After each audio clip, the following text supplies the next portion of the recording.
આજના લેક્ચરમાં આપણે જે લાસ્ટ ટાઈમ મતલબ કે આગળના લેક્ચરમાં જે જોયેલું ન્યુમેરિકલ આપણે જોતા હતા આલ્ફા કણ છૂટો પડે છે તો આલ્ફા કણની ઉર્જા કેટલી છે, મતલબ કે આલ્ફા કણનું ઉત્સર્જન અથવા તો બીટા કણનું ઉત્સર્જન જે થાય છે એનું આપણે અહીંયા વાત કરવાની છે.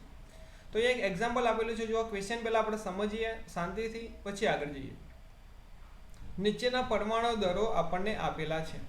એમાં યુરેનિયમ, હિલિયમ, થોરિયમ, પ્રોટિયમ અને પેલેડિયમનું આપેલું છે, પ્રોટેક્ટિનિયમનું આપેલું છે. તો જે ક્વેશ્ચન પૂછેલો છે જોઈએ તો યુરેનિયમ 92-238 ના આલ્ફા ક્ષય દરમિયાન વિમુક્ત થતી ઉર્જા શોધો. યુરેનિયમમાંથી ઉત્સર્જાતી ઉર્જા શોધવાની છે. તો યુરેનિયમ માટેનું સ્ટ્રક્ચર કેટલું હશે?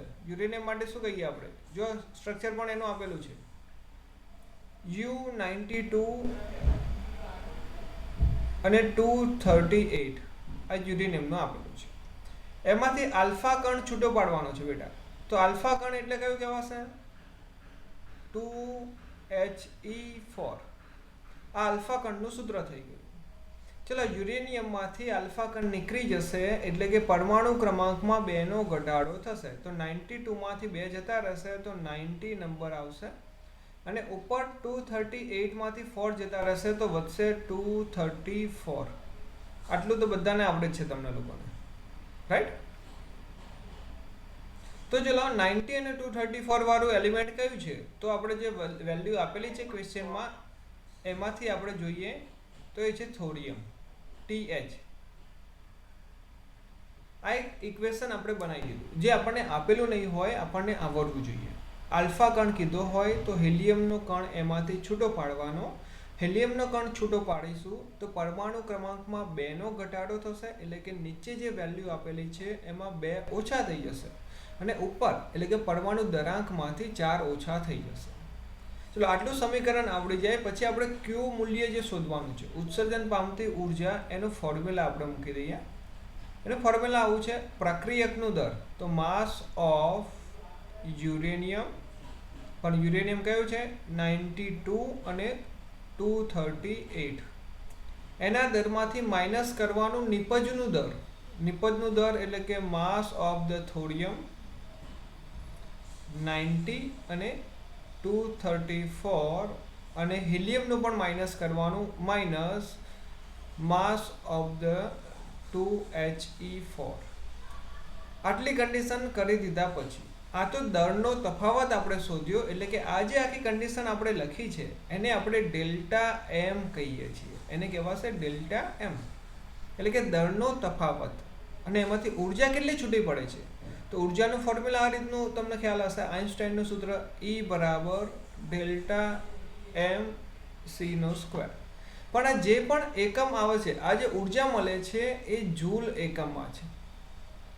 પણ જો જૂલનું આપણે ઇલેક્ટ્રોન વોલ્ટમાં કન્વર્ટ કરવું હોય, જૂલનું આપણે ઇલેક્ટ્રોન વોલ્ટમાં કન્વર્ટ કરવું હોય, અથવા તો આપણને અહીંયા જે એકમ આપેલા છે બધા કયા છે? જુઓ ક્વેશ્ચનમાં U કરીને લખેલું છે એટલે કે U એટલે કે એટોમિક માસ યુનિટમાં આપેલા છે.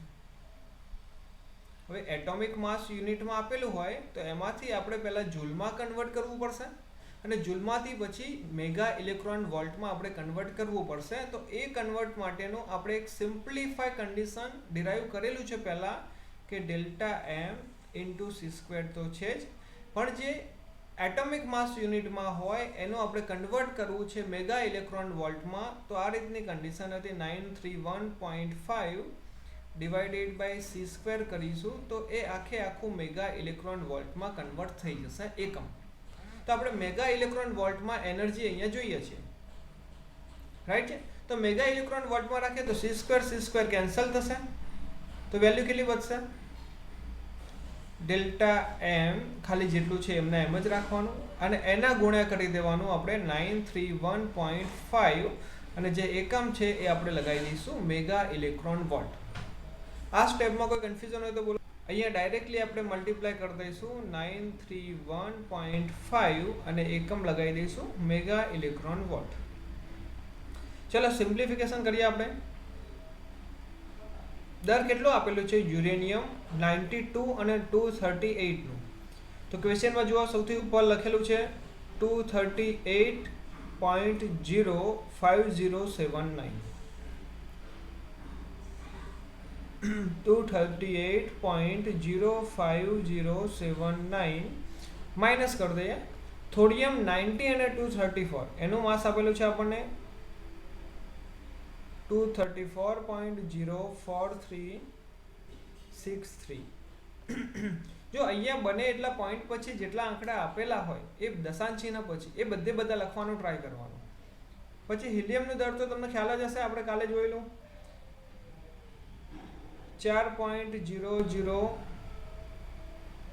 4.00260 ઇન્ટુ આખા બ્રેકેટના બાર 931.5 મેગા ઇલેક્ટ્રોન વોલ્ટ.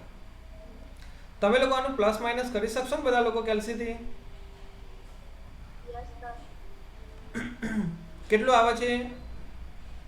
તો અહીંયા અત્યારે ડાયરેક્ટ લખું છું 0.00, ખાલી આનું જ મલ્ટીપ્લિકેશન પછી કરીએ આપણે.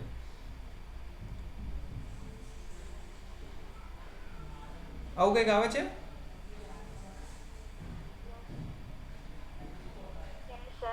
ઓકે, અને મલ્ટીપ્લિકેશન આપણે જો કરીશું એનું તો કેટલું થાય છે?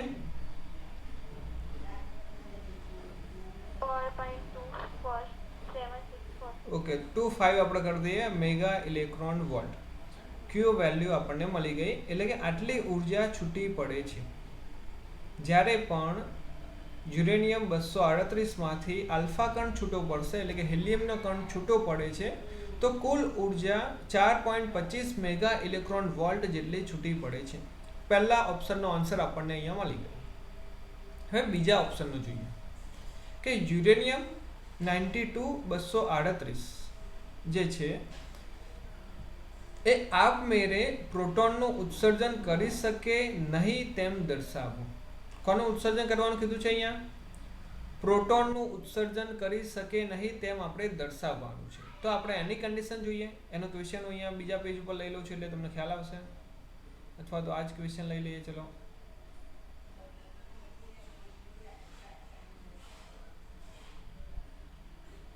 ચલો, બધાને ક્વેશ્ચન દેખાય છે ને પેજ ઉપર?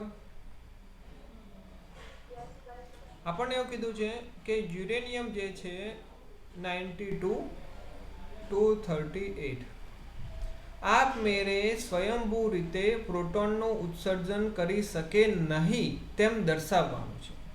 તો આપણે વિચારવાનું શું માઇન્ડમાં? પહેલાં એ કહું, પ્રશ્ન ઉપરથી આન્સર કઈ રીતે લાવવો. તો જુઓ, ક્યુ વેલ્યુ ગ્રેટર દેન 0 હોય, ધ્યાન રાખજો બધા લોકો, ક્યુ વેલ્યુ ગ્રેટર દેન 0 હોય તો પ્રક્રિયા આપમેળે થશે, આપમેળે થાય. તમને મેં કીધેલું ઉષ્મા શોષક પ્રક્રિયા છે. અને જો ક્યુ લેસ દેન 0 હોય એટલે કે ઋણ મૂલ્ય હોય, ક્યુનું મૂલ્ય ઋણ હોય તો પ્રક્રિયા આપમેળે થાય નહીં. તો તમને જ્યારે બી પૂછે ક્વેશ્ચનમાં કે પ્રક્રિયા આપમેળે થશે કે નહીં થાય એમ દર્શાવો, તો તમારે ક્યુ વેલ્યુ શોધવાની. પહેલાં ક્યુ વેલ્યુ શોધતા તો આવડે છે, ડેલ્ટા એમ ગુણ્યા 931.5. તો તમને ક્યુ વેલ્યુ મળી જશે. અને એ જો પ્લસમાં હોય તો પ્રક્રિયા આપમેળે થશે, અને જો ઋણમાં હોય એટલે કે 0 કરતાં ઓછી હોય તો પ્રક્રિયા આપમેળે થશે નહીં. તો ચાલો આપણે પ્રોટોન છૂટો પાડીએ. પહેલાં યુરેનિયમમાંથી પ્રોટોનને છૂટો પાડવો છે તો પ્રોટોનની સંજ્ઞા પહેલાં કેટલી હોય? પ્રોટોન એટલે કે 1H1. આ જે કન્ડિશન મેં લખી છે 1H1, એની અંદરથી તમે લોકો બતાવજો કે પ્રોટોન કેટલા થશે, એની અંદર ન્યુટ્રોન કેટલા થશે? બોલો તો. 1H1 લખેલું છે, નીચે જે લખેલું હોય સંખ્યામાં એને પ્રોટોન કહેવાશે. અને ન્યુટ્રોનની સંખ્યા શોધવા માટે ઉપર એટલે કે જે પરમાણુ દરાંક છે એમાંથી પરમાણુ ક્રમાંક માઇનસ કરવો પડશે. એટલે કે એમાંથી આપણે Z માઇનસ કરીશું તો 1 - 1 તો 0. તો જે પણ મેં લખી છે સંજ્ઞા એ ફક્ત ને ફક્ત પ્રોટોન માટેની સંખ્યા કહેવાશે, અથવા તો એને આપણે પ્રોટિયમ કહેવાશે. હાઇડ્રોજનનો સમસ્થાનિક છે. પ્રોટિયમ એ હાઇડ્રોજનનો સમસ્થાનિક છે. ચલો 1H1 થઈ ગયું. હવે 1H1 છૂટો પડી ગયો તો આમાંથી વધશે કેટલું? તો નીચે 92 છે, 92 માંથી 1 નીકળી જશે તો વધશે 91. ઉપર 238 છે, એમાંથી 1 નીકળી જશે. 238 માંથી 1 નીકળી ગયો તો કેટલું બચવાનું છે? 237. હવે ક્વેશ્ચનમાં જુઓ, 91 અને 237 વાળું તત્વ કયું છે? પ્રોટેક્ટિનિયમ છે લખેલું, રાઈટ છે. તો આપણે અહીંયા કરી દઈએ PA કરી દઈએ. ચલો, આપણું સમીકરણ અહીંયા બની ગયું.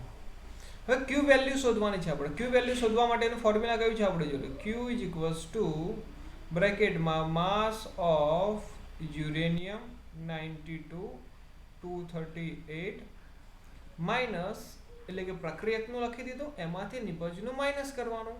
તો માસ ઓફ પ્રોટેક્ટિનિયમ 91 અને 237 માઇનસ 1H1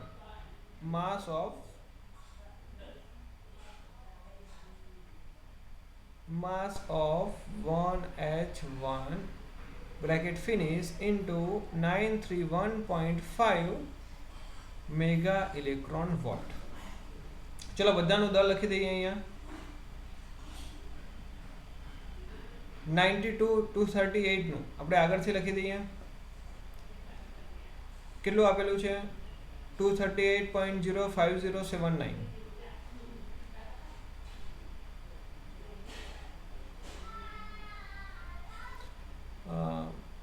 પ્રોટેક્ટિનિયમનું કેટલું આપેલું છે? 237.05121. પ્રોટિયમ 1H1 નું માસ જે છે એ છે 1.00783.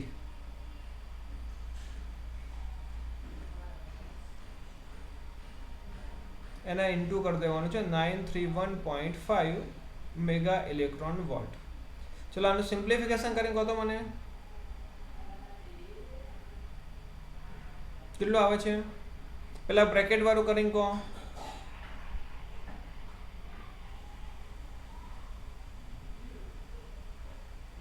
આટલું આવે છે? માઇનસમાં આવતું હશે, જુઓ. અને મલ્ટીપ્લિકેશન કરીએ તો કેટલો થશે બોલો તો?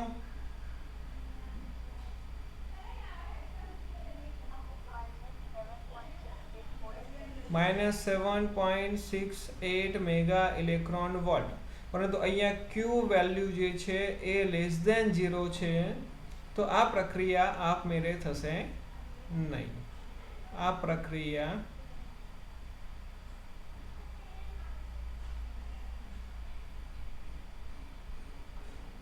થશે નહીં. રાઈટ છે. ક્વેશ્ચન જોઈએ આપણે પહેલા. રેડિયો ન્યુક્લાઇડ C11 નું વિભાજન એક પ્રક્રિયા આપેલી છે એના પ્રમાણે થાય છે. આ પ્રક્રિયા આપેલી છે, એનું T1/2 આપણને કીધું છે 20.3 મિનિટ. તો ઉત્સર્જિત પોઝિટ્રોનની મહત્તમ ગતિ ઉર્જા 0.960 મેગા ઇલેક્ટ્રોન વોલ્ટ છે અને દરના મૂલ્યો પણ આપેલા છે. કાર્બનનું આપેલું છે અને બોરોનનું આપેલું છે. તો Q મૂલ્યની ગણતરી કરો. રેડિયો ન્યુક્લાઇડ C11 ની વાત અહીંયા ચાલે છે. ઓકે, તો કાર્બનનું આપણે જોઈએ, રિએક્શન લખીએ C611, એમાંથી બની જાય છે બોરોન 511 અને પ્લસ પોઝિટ્રોન એટલે કે E પ્લસ અને પ્લસ ન્યુટ્રોનનો કણ આપેલું છે. આટલી કન્ડિશન આપણને આપેલી છે. અહીંયા પરમાણુ દરાંક અચર રહે છે, પણ પ્રોટોનની સંખ્યામાં વેરિએશન છે. તો જ્યારે આ રીતની સિચ્યુએશન ક્રિએટ થાય છે કે જ્યારે પોઝિટ્રોન છૂટો પડે છે, ત્યારે આપણે ઇલેક્ટ્રોનની દર પણ ગણતરી કરવાની. જ્યારે ઇલેક્ટ્રોન અથવા તો પોઝિટ્રોન છૂટો પડે છે, ત્યારે આપણે ઇલેક્ટ્રોનના દરની ગણતરી લેવાની છે. M of E ગણતરીમાં લેવો, યાદ રાખજો. આની ગણતરી આપણે કરવાની છે. રાઈટ છે. તો જુઓ હવે કન્ડિશન વાઇઝ. આ સમીકરણમાંથી આપણે ડેલ્ટા એમ પહેલા શોધવો છે, અથવા તો ક્યુ વેલ્યુ ડાયરેક્ટ શોધવી હોય તો પણ આપણે શોધી શકીએ છીએ. તો ક્યુ વેલ્યુ જ ડાયરેક્ટ લખીએ આપણે ડેલ્ટા એમ લખવા કરતાં. ક્યુ વેલ્યુ ઇઝ ઇક્વલ્સ ટુ, આની અંદર આપણે બે બ્રેકેટ કરવા પડશે. પહેલા તો માસ ઓફ ધ કાર્બન લખીશું આપણે, માસ ઓફ ધ 6C11. ચલો એ પતી ગયું. પણ એક કાર્બનની અંદર ઇલેક્ટ્રોન કેટલા હશે? કોણ કહેશે? કાર્બનની અંદર ઇલેક્ટ્રોન કેટલા છે? ફર્સ્ટ 6 ઇલેક્ટ્રોન છે. તો આપણે માઇનસ જે દર લીધું છે, આપણે કાર્બન આખાનું લીધું છે, પણ એમાંથી ઇલેક્ટ્રોનનું માઇનસ કરી દઈએ. 6 ઇન્ટુ માસ ઓફ ઇલેક્ટ્રોન. ખ્યાલ આવ્યો બધાને અહીંયા સુધી જે બી લખ્યું એ? ઇલેક્ટ્રોનનું માસ માઇનસ કરવાનું. ક્યારે? જ્યારે પણ સમીકરણમાં પોઝિટ્રોન અને ઇલેક્ટ્રોનની વાત આવે ત્યારે જ. ખાલી આલ્ફા કણની વાત હોય તો એનું કોઈ ટેન્શન લેવાનું નથી. ફક્ત ને ફક્ત ઇલેક્ટ્રોન અને પોઝિટ્રોન છૂટા પડતા હોય ત્યારે જ આપણે ઇલેક્ટ્રોનની ગણતરી કરવાની અંદર, બાકી કરવાની નહીં. ચલો, પ્રક્રિયકનું પૂરું થઈ ગયું. હવે નિપજની વાત કરીએ. નિપજની અંદર વાત કરીશું તો એનું દર માસ ઓફ ધ બોરોન 5 અને ઇલેક્ટ્રોન 11, રાઈટ છે. પણ એમાંથી પણ ઇલેક્ટ્રોન માઇનસ કરવાના. કેટલા ઇલેક્ટ્રોન હશે એમાં? બોરોનમાં કેટલા electron? 5 mass of the electron. આટલું આપણે માઇનસ કરી દીધું. કોઈ પ્રોબ્લેમ અહીંયા સુધીમાં? આ ખાલી બોરોનની વાત થઈ આટલી અહીંયા સુધીમાં. ચલો, હવે બીજું આપણે પ્લસ કરીને લખતા હતા. નિપજ બીજી હોય. નિપજ બીજી કઈ છે? પોઝિટ્રોન છે. પોઝિટ્રોન એટલે પણ માસ ઓફ ઇલેક્ટ્રોન કહેવાશે. હવે કોઈ પ્રોબ્લેમ હોય તો કહો. થોડું વિચારવાનું એક્સ્ટ્રા છે બેટા, કે કાર્બન બોરોન એટલે કે ઇલેક્ટ્રોન અને પોઝિટ્રોન સિવાય જેટલા બી તત્વો છે એ દરેક તત્વનું માસ લખવાનું, પણ એમાંથી જેટલા પણ ઇલેક્ટ્રોન હોય એટલે કે એનો પરમાણુ ક્રમાંક હોય એટલા ઇલેક્ટ્રોનનું દર માઇનસ કરી દેવાનું. બાકી મેઇન કોન્સેપ્ટ તો તમને ખ્યાલ જ છે કે પ્રક્રિયકોનું દર માઇનસ નિપજનું દર, વચ્ચે માઇનસ હોય છે એ તો તમને ખ્યાલ જ છે. હવે જો આગળનું સ્ટેપ જોઈએ. માસ ઓફ ધ કાર્બન 6 કાર્બન 11. પછી આપણે બોરોનનું દર લખીએ, અથવા તો આપણે ચલો સિક્વન્સમાં જ લખીએ. 6 માસ ઓફ ધ ઇલેક્ટ્રોન. હવે આગળ અહીંયા માઇનસ છે. માઇનસ છે તો બધા ચિહ્ન ચેન્જ થઈ જવાના અંદર. તો minus mass of the boron 5 11. Okay. હવે આ માઇનસ છે, બીજું અંદર માઇનસ છે તો માઇનસ માઇનસ થઈ જવાનું છે plus 5 mass of the electron. અને માઇનસ અને પ્લસ છે તો માઇનસ પ્લસ માઇનસ થઈ જશે માસ ઓફ ધ ઇલેક્ટ્રોન. આપણે ખાલી સિમ્પ્લિફિકેશન આપ્યું. જુઓ, કાર્બનનું જે છે આખે આપણે એમને એમ જ લખી દીધું. બોરોનનું જે છે આખું એમને એમ લખી દીધું. પછી માસ ઓફ ધ ઇલેક્ટ્રોન જે છે એ અહીંયા સાઈડમાં લખું છું. -6 છે, -1 છે, કંઈ નથી એટલે 1 કહેવાય ને છેલ્લાના આગળ, અને +5 છે માસ ઓફ ઇલેક્ટ્રોન. તો જુઓ, આનો -6 અને -1 કેટલું થઈ જશે? -7. -7 અને +5 કેટલું થઈ જાય? -2 માસ ઓફ ધ ઇલેક્ટ્રોન. તો એ રીતે આપણે અહીંયા -2 માસ ઓફ ધ ઇલેક્ટ્રોન લખ્યું. બોલો, હવે કોઈ પ્રોબ્લેમ અહીંયા સુધીમાં? રાઈટ છે? ઓકે. હવે આ બધાની પાછળ આપણે ક્યુ વેલ્યુ શોધવી છે તો 931.5 આપણે લગાવી દેવાનું. Mega electron volt. દરેક સ્ટેપની પાછળ 931.5 મેગા ઇલેક્ટ્રોન વોલ્ટ. બોલો, કોઈ પ્રોબ્લેમ અહીંયા સુધીમાં?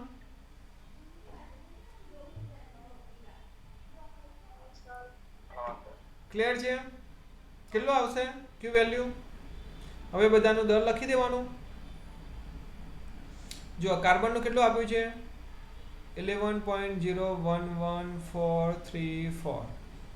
બોરોનનું આપેલું છે 11.009305 into 2. Mass of the electron આપેલું નથી, પણ આપણે સ્ટાર્ટિંગમાં મેં તમને લખાયેલું યાદ હોય તો. અને atomic mass unit most of એક્ઝામમાં પૂછાશે તો તમને આપેલું હશે ઇલેક્ટ્રોનનું, જે હું અહીંયા લખું છું. બહુ ઓછું છે 0.000548 ઇન્ટુ 931.5. સિમ્પ્લિફિકેશન આપીએ તો ફાઇનલ આન્સર આવશે બધાનો થઈને 0.9622 મેગા ઇલેક્ટ્રોન વોલ્ટ, એટલે કે આપણે કરી શકીએ 0.96. બોલો, મતલબ જેટલી બી ઉર્જા ક્યુ વેલ્યુમાં આપણને મળે છે એ બધી ઉર્જા પોઝિટ્રોનની ગતિ ઉર્જામાં રૂપાંતરિત પામે છે. બોલો, કોઈ પ્રોબ્લેમ ખરો અહીંયા સુધીમાં? ક્લિયર? કોઈ વાંધો નથી. નિયર ન્યુક્લિયસમાં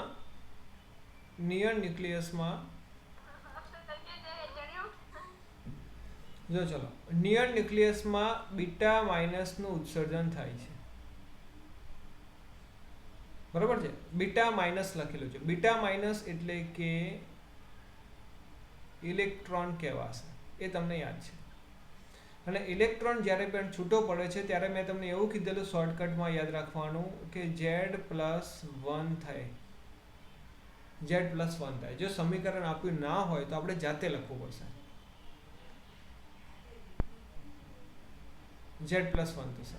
જો બીટા પ્લસ આપણને કીધું હોય અહીંયા તો એની જગ્યાએ પોઝિટ્રોન છૂટો પડશે અને Z-1 થશે. Z-1 નો ઉપયોગ શું? પહેલો એક પ્રશ્ન કદાચ ઉદ્ભવે તો આપણે જોઈએ કે નિયોનનું ન્યુક્લિયસ આપણને ક્વેશ્ચનમાં કીધું છે. નિયોન 10 અને 23, એના ન્યુક્લિયસમાંથી બીટા કણ ઉત્સર્જન પામે છે, એટલે કે અંદરથી બહાર નીકળે છે. બીટા કણ ઉત્સર્જન પામશે, બીટા માઇનસ કણ કીધું છે એટલે આપણે એને ઇલેક્ટ્રોન વડે દર્શાવી દઈએ. ચલો, ઇલેક્ટ્રોન છૂટો પડી ગયો. જ્યારે ઇલેક્ટ્રોન છૂટો પડે છે ત્યારે જોડે જોડે એન્ટી ન્યુટ્રિનો કણ છૂટા પડે છે. એ પણ તમારે લખવું પડશે સમીકરણમાં. અને કંઈક અંશે ઉર્જા છૂટી પડશે જેને આપણે ક્યુ મૂલ્ય કહીશું. પણ જ્યારે ઇલેક્ટ્રોન છૂટો પડશે તો અહીંયા નવું તત્વ કયું બનશે? તો ઇલેક્ટ્રોન છે તો તમારે યાદ રાખવાનું છે Z+1. શું યાદ રાખવાનું છે? Z+1. Z બરાબર અહીંયા કેટલું છે? 10 છે, તો એમાં એક ઉમેરીએ તો આગળ તત્વ આવશે 11 નંબરનું. Z બરાબર 11 નંબરનું તત્વ સોડિયમ આવે છે, તો સોડિયમ આપણે લખી દઈએ. પરમાણુ દરાંકમાં કોઈ જ ફેરફાર થશે નહીં. આ બંને કેસમાં ઇલેક્ટ્રોન અને પોઝિટ્રોન હોય તો એ સમાન રહેવાનો છે, એમાં કોઈ જ ફેરફાર થતો નથી. તો પરમાણુ દરાંક થઈ જાય છે 23. અહીંયા ફરીથી ઇલેક્ટ્રોન આવ્યો તો આપણે ક્યુ મૂલ્ય શોધવું છે. તો ક્યુ મૂલ્ય શોધવા માટેનું ફોર્મ્યુલા તમને યાદ હશે. કોણ બોલશે? ઇલેક્ટ્રોન અથવા તો પોઝિટ્રોન આવે છે ત્યારે ઇલેક્ટ્રોનનું દર આપણે દર્શાવવું પડશે, માસ ઓફ ઇલેક્ટ્રોન દર્શાવવા પડશે, એવું કીધેલું મેં તમને. તો જો અહીંયા ઇલેક્ટ્રોન આવ્યો છે તો આપણે ઇલેક્ટ્રોનનું દર દર્શાવવું પડશે. તો જો ધ્યાન રાખો, માસ ઓફ ધ નિયોન 23, એમાંથી માઇનસ કરવું પડશે માસ ઓફ ધ ઇલેક્ટ્રોન. પણ ઇલેક્ટ્રોનનું દર કેટલું થવાનું? કેટલા ઇલેક્ટ્રોન છે અંદર નિયોનમાં? 10 ઇલેક્ટ્રોન છે. ઓકે, છગડીયો કૌંસ પૂરો કરી દીધો. અહીંયા આપણે પ્રક્રિયકનું પૂરું થઈ ગયું. હવે માઇનસ નિપજનું, માઇનસ કરીને નિપજનું. માસ ઓફ ધ સોડિયમ 1123, પણ એની અંદર પણ કઈક ઇલેક્ટ્રોન હશે. કેટલા હશે? 11. તો minus mass of the 11 mass of the electron. ચલો આ કન્ડિશન પૂરી થઈ ગઈ. હવે સોડિયમનું પૂરું થઈ ગયું. હવે ઇલેક્ટ્રોન તો અલગથી છે ને, એક્સ્ટ્રા છે ને, તો એનું કરીશું plus mass of the electron. આ નિપજનું આખું અલગ લખ્યું આપણે, નિપજનો સરવાળો કર્યો, bracket finish into 931.5 mega electron volt. ચલો હવે બ્રેકેટ ઓપન કરી દઈએ બધા. માસ ઓફ ધ નિયોન 10 23. બોલો.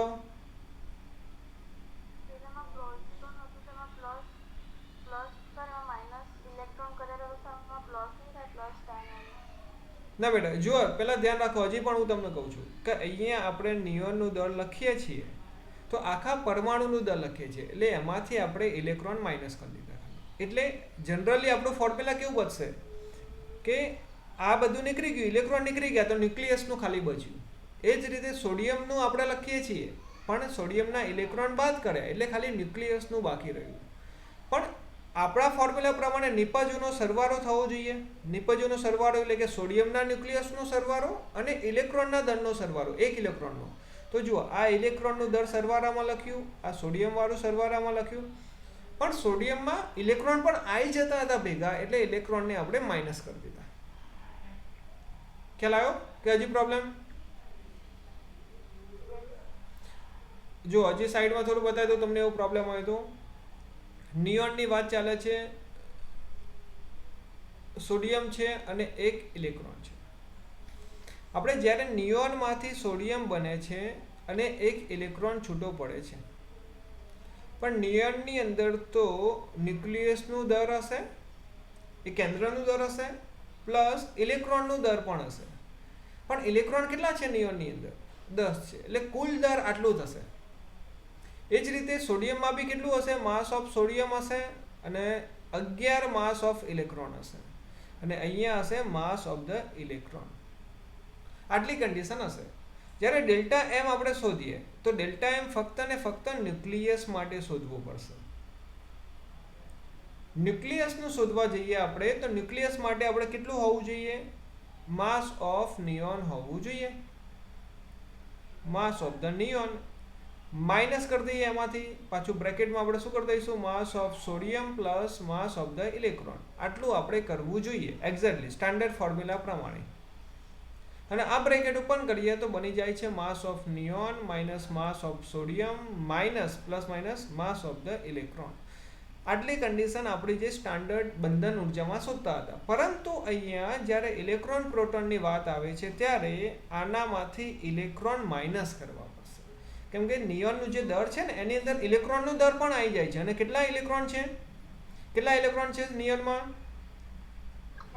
10 ઇલેક્ટ્રોન છે. તો 10 ઇલેક્ટ્રોન માઇનસ કરીશું. ચલો માઇનસ કરી દીધા. હવે સોડિયમમાંથી પણ એનું દર માઇનસ કરવાનું છે. તો સોડિયમમાં કેટલા ઇલેક્ટ્રોન છે? 11 ઇલેક્ટ્રોન છે, માઇનસ કરીશું. પણ આગળ બીજું માઇનસ છે એટલે માઇનસ માઇનસ કેટલું થઈ જાય? પ્લસ થઈ જાય છે. એટલે આ બધું કન્ફ્યુઝનમાં પડવું એના કરતાં આપણે સિમ્પલ મેથડ વાપરવાની કે જે ન્યુક્લિયસમાં જેની અંદર તત્વ હોય તો તત્વમાં ઇલેક્ટ્રોન હશે તો એમાંથી ઇલેક્ટ્રોન આપણે પહેલા સ્ટેપમાં માઇનસ કરી દેવાના, અને વચ્ચે પ્રોડક્ટ અને નિપજ એટલે કે પ્રક્રિયક અને નિપજની વચ્ચે આપણે માઇનસ લખી દેવાનું. નિયોન છે તો આખો નિયોન આવી ગયો, એમાંથી 10 ઇલેક્ટ્રોનનું માઇનસ કરી દીધું. સોડિયમ આપણે લખ્યું છે તો આખો સોડિયમ આવી ગયો, એમાંથી એના 10 ઇલેક્ટ્રોનનું માઇનસ કરી દીધું.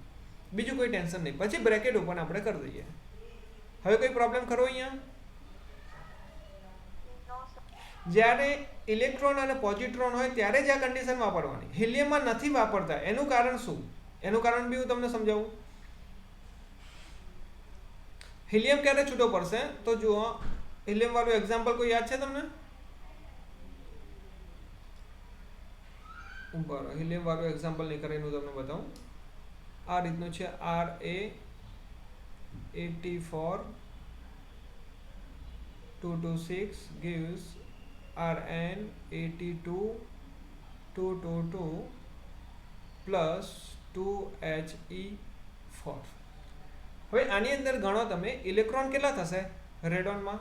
પહેલાં તો આપણે માસ ઓફ Ra આપેલું હશે, માસ ઓફ Rn આપેલું હશે, માસ ઓફ He આપેલું હશે. તો આની અંદર જુઓ તમે રેડોનની અંદર ઇલેક્ટ્રોન કેટલા છે? કેટલા ઇલેક્ટ્રોન છે?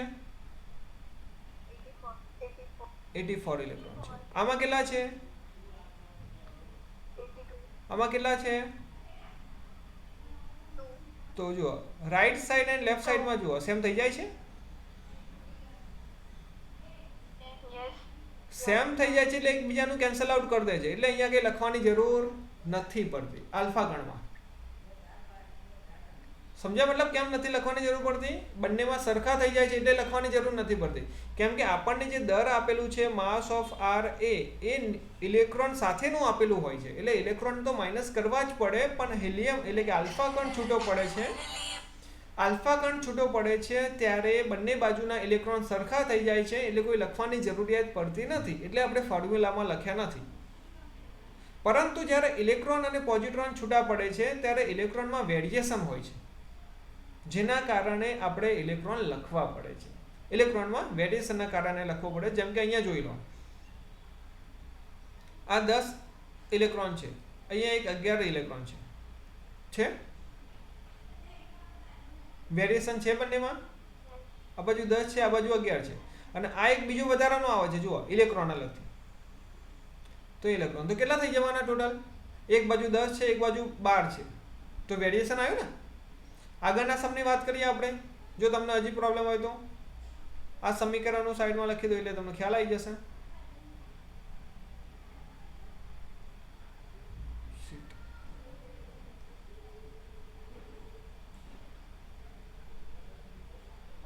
આની અંદર જુઓ